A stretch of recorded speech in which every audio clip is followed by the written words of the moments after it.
Hello everyone, I'm Professor Sycamore and welcome to the video.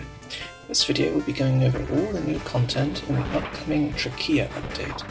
The update is due to release on the 21st of July, but it may be slightly later. This update also marks the 10th anniversary of Death Road to Canada.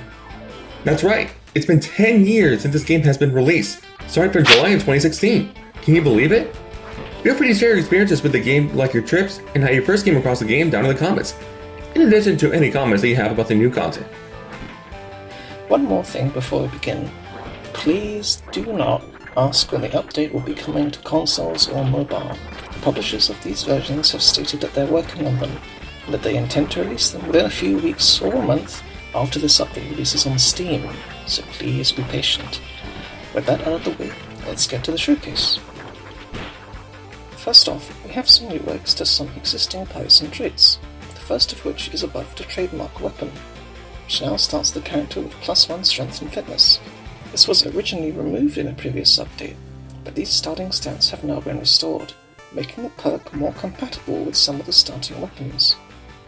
I made this change because I felt the 50-50 chance for either the bat or machete was not a meaningful upgrade, especially when most special trademark weapons overwrite those defaults anyway.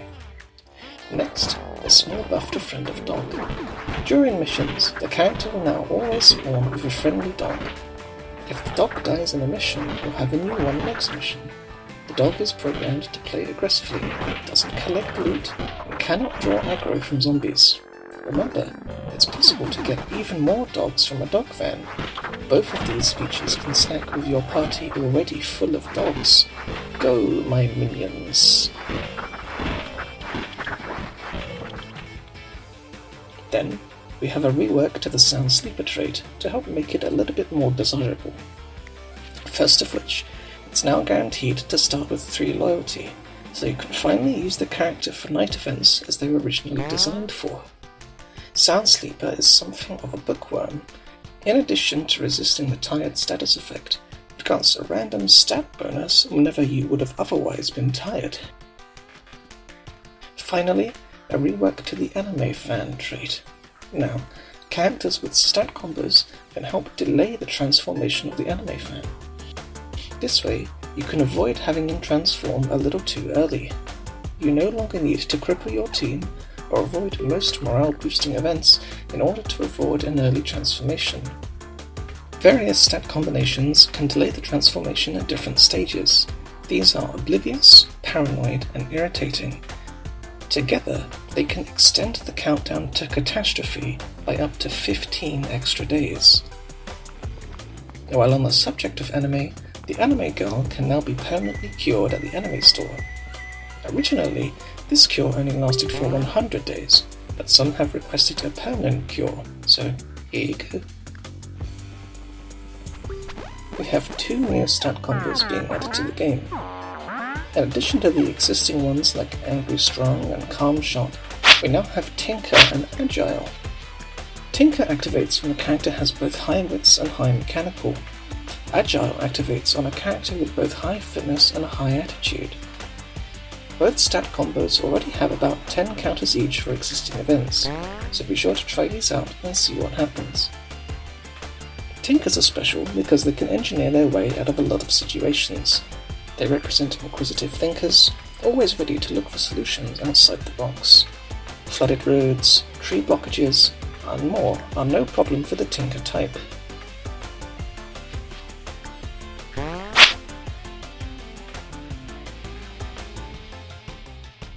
Agile characters are special because of their hyperactivity and reaction times.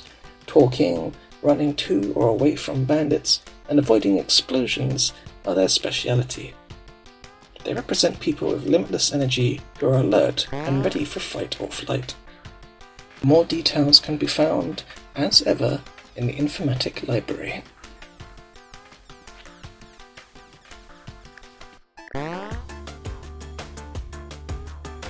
Now for some small quality of life features. Characters can now siphon gas even quicker depending on their mechanical stats. It's a small feature, but something cool for mechanical characters to make them work outside of events.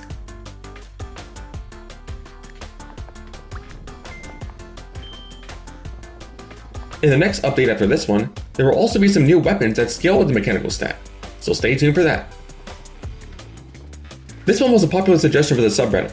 During missions, the car will now have an indicator as to how many characters are and should be inside of the car. This should help some players avoid leaving behind a character during difficult missions. And while we're here, here's a pro tip. When in this type of situation, a character is bound to be left behind. Set your tactics to running so they follow you straight into the car. Then, change your tactics back before driving off. Works like a charm. Everyone's favorite event, the Anime Bandits, has received 2 new counters. Both an Angry Strong character and a bandit have ways for you to beat this one.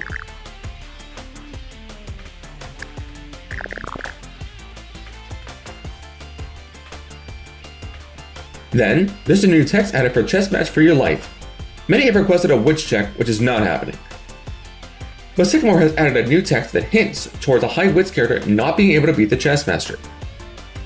I plan to remake my guides for both of these events, so keep an eye out for those. Up next, we have some new driving dialogue for your characters. There's been a lot of new ones added which can hint at a character having high or low loyalty.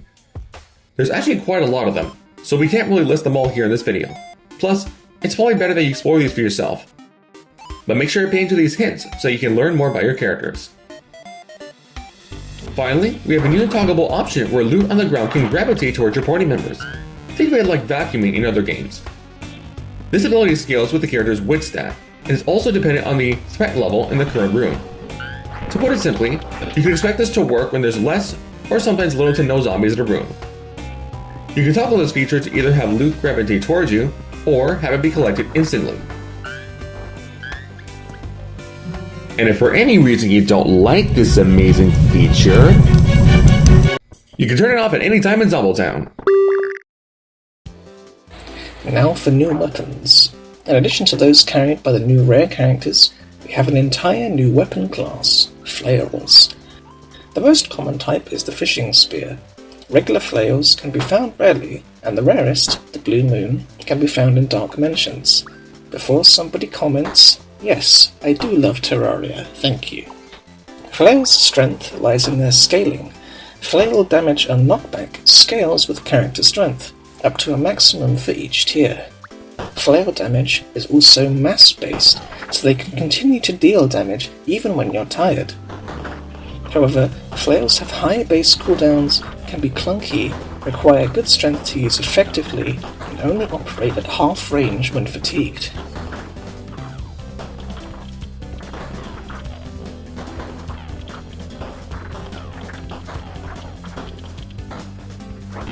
In cities, you'll find a new store type.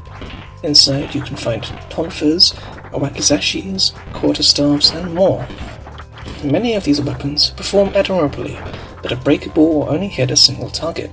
This makes them dependable, but something you'd want to replace later on. Here you can also find a manual to learn Tai-chi. Tai-chi is a weak martial arts form, but knocks down enemies easily. If you already know martial arts, you can get a stat increase instead.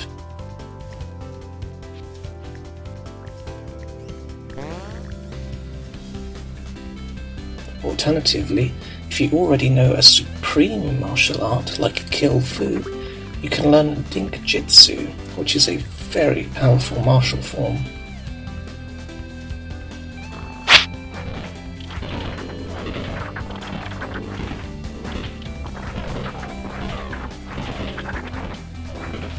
There are also some crazy exotic weapons. A gas-powered mortar weapon, a freeze and heat ray, and a defibrillator are all now findable. The mortar is like a rechargeable grenade launcher.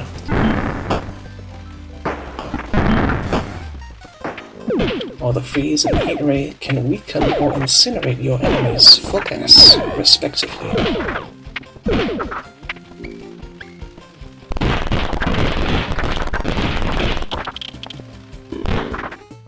Finally, logs were reworked as a class of weapon.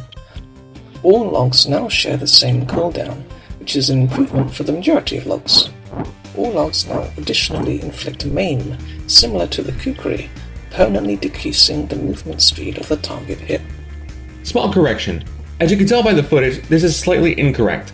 The big freaking log and ultimate log both have cooldowns of 2.3 seconds and not 2 seconds. Yes, I even checked upon rewatching this portion of the video. As per every update so far, there's some more new events, 4 to be exact. There's 3 new bandit attacks and 1 regular driving event.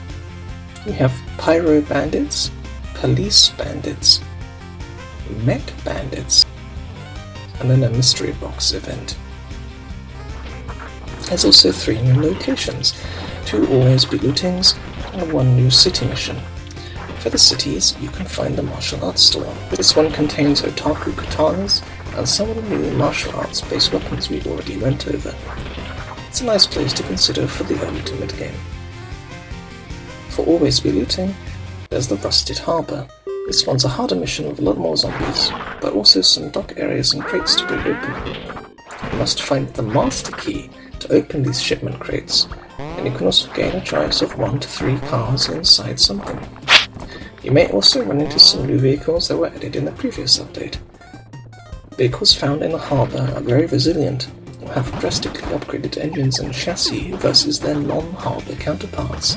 All that time in the crates protected them well. Then there's the Forge, a new rare location. In this map, you'll hunt for sheet metal around a gated village. If you bring this metal to a new rare character, the Smith, you can exchange it for a mechanical stat increase, or just ask the Smith to join you on your quest. This leads perfectly into the next segment talking about the new rare characters. There are 6 new ones for this update, 3 of which can be found whilst on the road. You have the Lobster, who's a mafia boss who is charming, and has a chance to multi-shot with whichever gun he uses. And remember, you're serving him, not the other way around. Next we have First Mate. She builds an anchor and comes with a unique leaping attack. By perfectly timing the sleep with the attack button, results in a super attack with a strong AoE effect.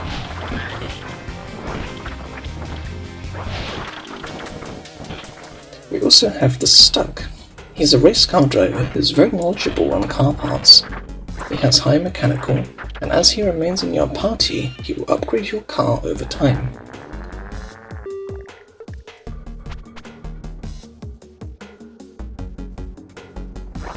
Zwissguard is a hero-type character who works around a combo system with his halberd. Poke and then slash zombies for some bonus effects, including cut stamina usage. Being a hero type, he also has the protective aura that shields your team from zombie bites.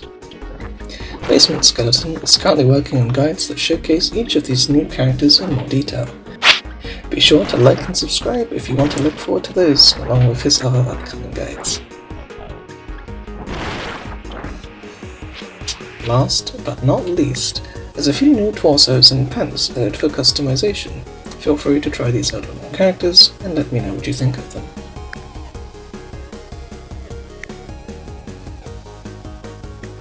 And that's it. That is all the new content we got to cover for the TRACHEA update. I hope that you all enjoyed the new additions. I also look forward to all your posts and any other feedback you may have. If you like what you've seen here and you want more showcases and guides, be sure to show support to Basement Skeleton. You can also check out his other playlists on the end cards and in the description covering different characters, events, locations, and also the more in-depth mechanics of different Canada. Thanks for watching, and happy 10th anniversary to Death Road to Canada.